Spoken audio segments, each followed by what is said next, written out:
It's fight week for the highly anticipated middleweight boxing match between Gennady Golovkin and Danny Jacobs. An epic match which is highly anticipated by the boxing community. Triple G, will his knockout streak continue, or will Danny Jacobs be able to halt to dethrone Triple G? It's looking to be one hell of a fight. Triple G, when I see Triple G, he looks to be built like a machine. He seems so strong in all his, like, every area of his body. He seems to have a granite chin. He doesn't seem to feel pain. He takes punches and he doesn't react that badly to them. He just takes them normally and unleashes his own. I actually saw one of his highlights. One of his opponents unleashed a bomb on him and recovered that instantly to unleash a knockout blow. I mean, those things don't happen. It don't happen normally like that. Triple G, I don't know. He seems too strong. Way too strong. He seems to have strong bones. Wide, strong bones in his body. He doesn't seem to be bothered by pain. That is why he has the liberty to attack often enough, because he doesn't really respect the opponent's power. The power of his opponent doesn't seem to trouble him, so he freely goes in on the attack in most of his fights, which results in his knockouts. So Danny Jacobs is really up against it. The odds are really stacked against him. He's a huge underdog in this fight. He's called a miracle man, so this is the moment. If you ever needed a miracle, this is the time that a miracle will come handy for Danny Jacobs. But he's a good boxer as well. He has good footwork. He's also a power puncher, but I don't think he reacts. He's like Triple G when it comes to taking punches. Triple G has a granite chin, rock solid. The way he takes punches and acts like nothing happened it can put fear in a lot of fighters. But then Jacob still has a chance of winning, even though he's slim. He still has a chance of winning this fight. And from my point of view, I think what Dan Jacob needs to do to win this fight is to really come in with good head movements. He shouldn't be stationary with his, and let Triple G just pick him apart.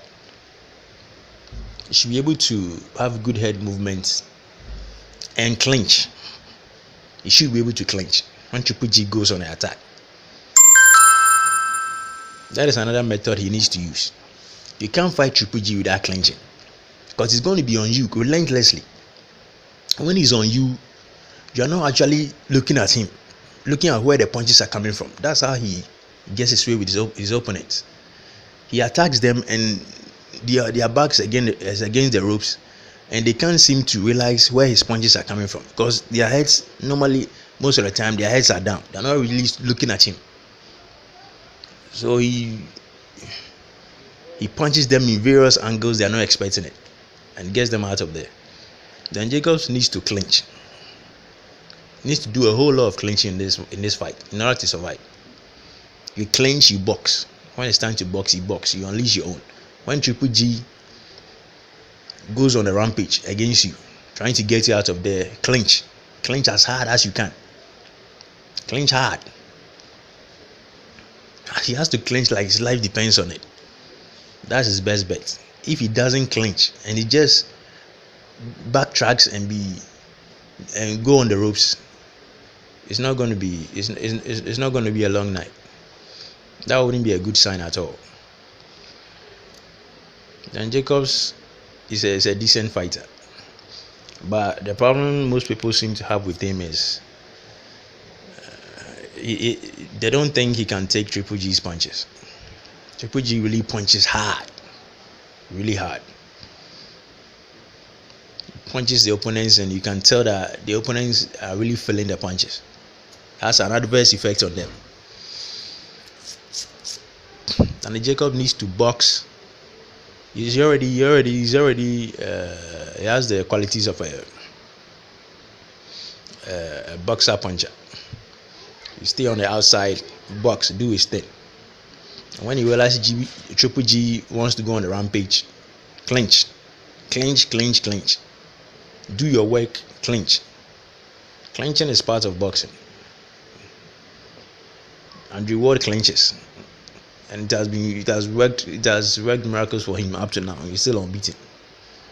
Clinching is, I don't know why boxers don't clinch enough. Triple G is a very durable fighter who's able to take punches. So he's definitely going to go on the rampage. He's going to come at you with everything. Not really thinking about his getting hit or getting caught with a shot, because he knows he can take it. He has a huge jaw, solid jaw. He knows you can't knock him out with a punch. So it's going to be all about Danny Jacobs. How Danny Jacobs reacts to that will determine the course of the fight. In my opinion, I think he needs to box and clinch. When Triple G goes a rampage, clinch. Do your thing, box. And try and get an inside game as well. Because I don't think Triple G has really boxed anybody with an inside game. Try and rough him up on the inside. See how he reacts. Use something that he's not used to. You watch his clips and employ all the methods that has never been employed on him before. And see how he reacts to it. That's his best bet. That's how I think he can make progress in this fight. If not, he might end up being knocked out. That's what most people are expecting to happen. This is my take for now. I'll be releasing subsequent videos on the upcoming fight until the fight itself takes place. If you like my commentary, give the video a thumbs up and subscribe. I make videos every other day. Thanks for your time. Have a good one. Bye for now.